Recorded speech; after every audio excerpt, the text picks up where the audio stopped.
तर नमस्कार, हाय, हॅलो, कसे आहात तुम्ही सगळे? तर आज आम्ही चाललेलो आहे संभाजीनगरला. आमचं घर आहे संभाजीनगरला, तर त्यामुळे घराकडे जायचं होतं यासाठी की आमचे जे घरामध्ये किरायेदार राहत होते, तर त्यांनी ना आपली रूम खाली करून दुसऱ्यांची रूम घेतलेली होती. तर मग त्यामुळं ना आम्हाला जायचं होतं बघण्यासाठी. म्हणजे त्या पसारा काढत होत्या, त्यामुळं मग म्हटलं चक्कर मारून यावी. आणि झालं असं की आम्ही तिथं गेलो आणि कारण पूर्ण बोर्ड जे आपले लाईटीचे बोर्ड असतात ना, तर ते एवढं म्हणजे काळेखाप झालेले होते. पूर्ण किचनची स्टाईल वगैरे सगळं खराब झालेलं होतं. मग त्यांनी अगोदर आम्ही जायच्या अगोदरच पसारा काढून घेतलेला होता त्यांचा.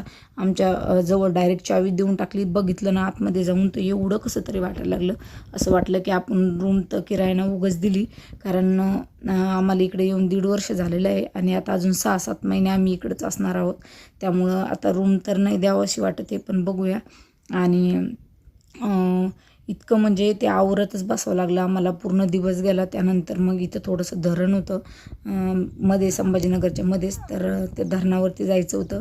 सर आणि ते आलेले होते, म्हणून मग छान असं फिरलो. आणि मी तर खूप टाकलेले होते, त्यामुळं खाली जाण्याची इच्छाच नव्हती. मी वरतून फक्त यांच्या सगळ्यांचे व्हिडिओ शूट घेत होते. आणि चला आता भेटूया नेक्स्ट व्हिडिओमध्ये. Bye bye.